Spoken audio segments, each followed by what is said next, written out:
If you were to stop a stranger walking down the street and ask them to name one fact about Beethoven, they would probably say, oh, he was deaf. But few people know that he had a flourishing career as a pianist and as a composer before his hearing began to fade. Beethoven often performed his own piano compositions, and by his mid-20s, he was in demand across Europe as a composer and as a pianist. But in 1798, at the age of 28, he began to notice a ringing in his ears, the beginnings of the eventual deafness with which he would grapple for the rest of his life. Initially, Beethoven tried to hide his hearing loss from the public. But as it worsened, it became more and more difficult for him to perform, and more difficult to hide it from his patrons and from his friends. As his hearing worsened, Beethoven started withdrawing from public society, dodging social events, and no longer performing as a pianist. In 1802, on the advice of the latest in a succession of doctors, he moved to Heiligenstadt, Vienna, hoping that the peace and quiet would help his hearing. While staying there, he wrote the now famous Heiligenstadt Testament, a letter to his brothers confessing his deafness and the misery it had brought him.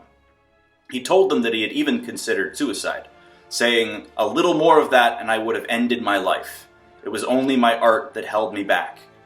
It seemed to me impossible to leave the world until I had brought forth all that I felt was within me." Despite his despair in this letter, he returned from Heiligenstadt determined to keep living and to keep composing. He wrote a friend saying defiantly that he intended to seize fate by the throat.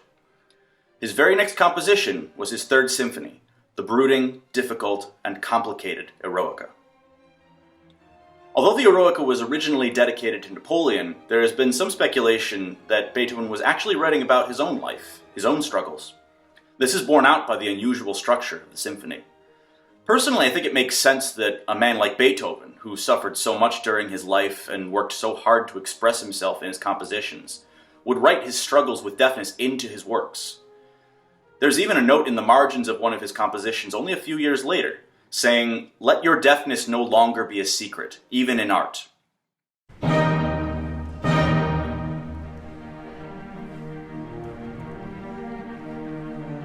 Eroica's first movement is a powerful and extroverted E-flat major. Beethoven is a young man, at the height of his powers as a pianist, and with his hearing.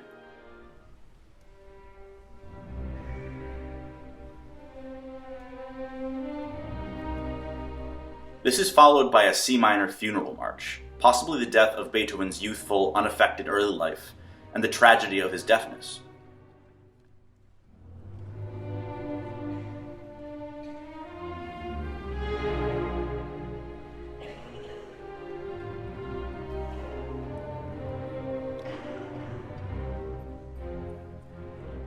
But out of this tragedy, there is a rebirth in the third movement, a return to E-flat major, and an exuberant scherzo. Beethoven's defiant return to his art, to continue composing and to say everything he wanted to say in his work.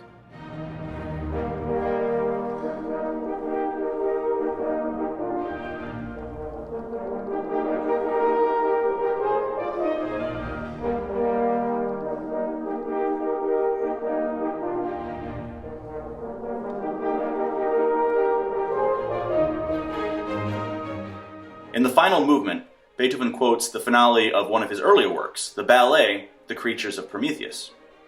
Given what we know about Beethoven's innate drive to create and his struggles to do so despite his deafness, it is not difficult to imagine him identifying with the myth of a hero who brings the light of the gods to mankind, only to be then punished by the gods for it.